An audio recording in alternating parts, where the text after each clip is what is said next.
Joining me now, North Carolina Congressman Dan Bishop and Florida Congressman Byron Donalds. We welcome them back to the show. Gentlemen, thank you very much. Dan Bishop, let me begin with you.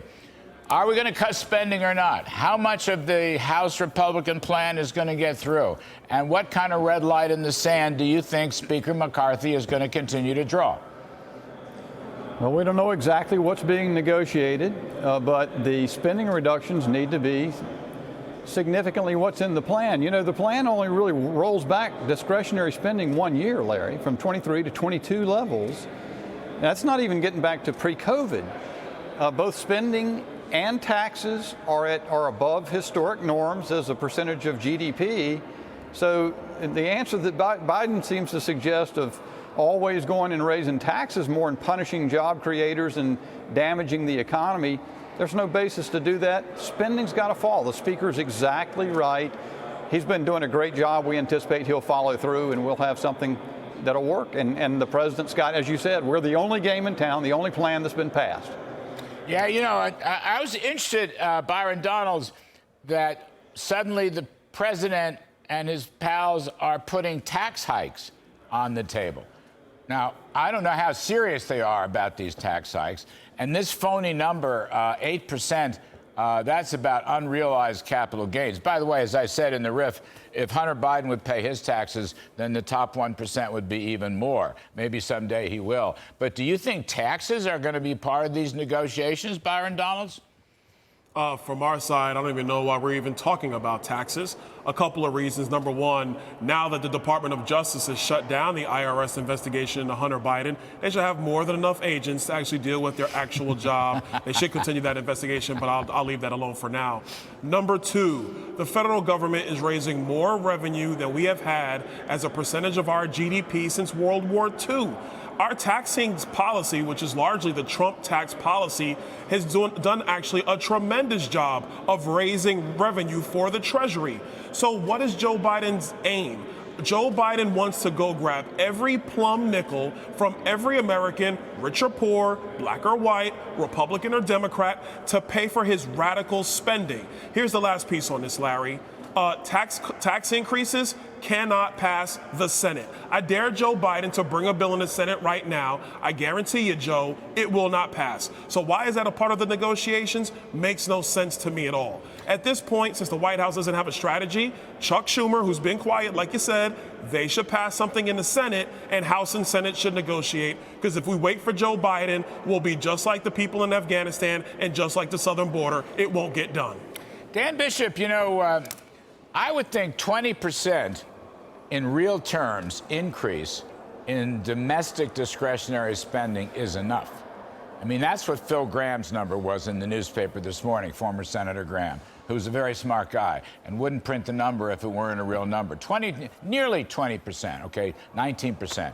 I would think that's enough and should be curbed with some kind of 10-year cap. Now, the caps are going to be under great debate and great duress. How do you think that's going to turn out? And can you guys keep using that number and say, look, not only does this need to be held down because it's outrageous, but it would also help the Federal Reserve conquer inflation, probably keep interest rates lower than otherwise, probably even grow the economy, maybe even dodge a recession. In other words, I always like to have economic arguments behind these budget battles. That's right, Larry. To the point of the inflation item, if we continue on present track over the next 10 years, 17.5 cents out of every tax dollar will be expended on interest. And you can see how that just, you're heading into a doom loop. Americans understand that our spending is the problem. That's why AP just reported that 6 out of 10 want to have reform as part of this debt limit negotiation, and certainly we should have. And by the way, if there's bloodthirst for taking another tax hit at the rich, the Democrats passed Green New Deal tax credits that'll go to the wealthiest of people. That's in our package to repeal, because instead of costing $300 billion in tax expenditure over the next decade, it's now expected to cost $1.2 trillion, $1.2 trillion. So if they want to get, they want to hit it in the socket to the rich, repeal those. Let's go. Well, that's, good point. Byron Donalds, also in Senator Graham's op-ed piece today in the Journal. He makes 2 points. The combination of spending restraint and work requirements would really shrink, at least shrink the rate of growth of the public sector spending, and it would improve private spending. To some extent, Byron, this is a battle between the government sector and the private sector. You know, between what Newt Gingrich calls big government socialism and what I always call free market capitalism. In other words, behind these numbers, there are these big picture themes. It's a battle for the future of America. Do we want public spending or do we want private spending? Do we want the government to run this economy or do we want the entrepreneurs and the job creators to run this economy? Well, look, Larry, I think Senator Graham is absolutely correct, and so are you.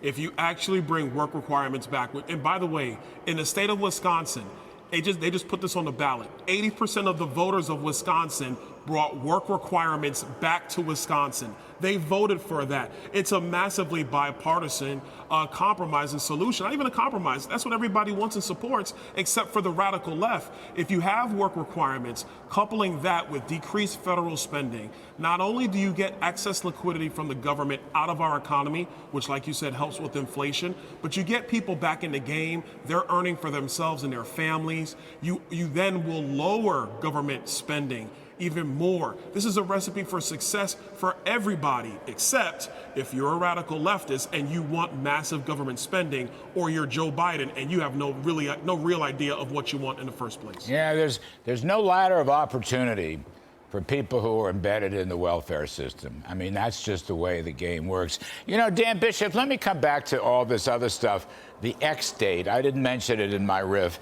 Janet Yellen, first she says it's June 1st. Now she's saying, well, we may not make it till June 15th. I don't know. She came up with June 15th. The CBO says we can make it through June 15th and probably through the month of July.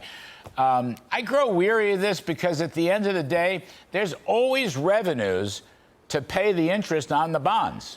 I mean, there's revenues coming in on a daily basis. So to some extent, all that argument is a bunch of nonsense. I say hang tough and do the right thing with respect to government versus private sector. You know, this other stuff is just bean counting, and most of it's false anyway. I totally agree with you, Larry. Byron and I were both a part of the 20 that back in January delayed the speaker's election a bit so that we could come to brass tacks as Republicans about what we have to do in this Congress.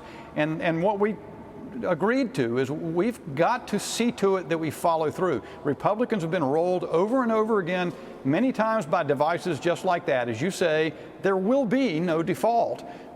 Revenue will be ample to pay the United States debts, and so we need to hang tough. Speaker McCarthy's doing exactly that.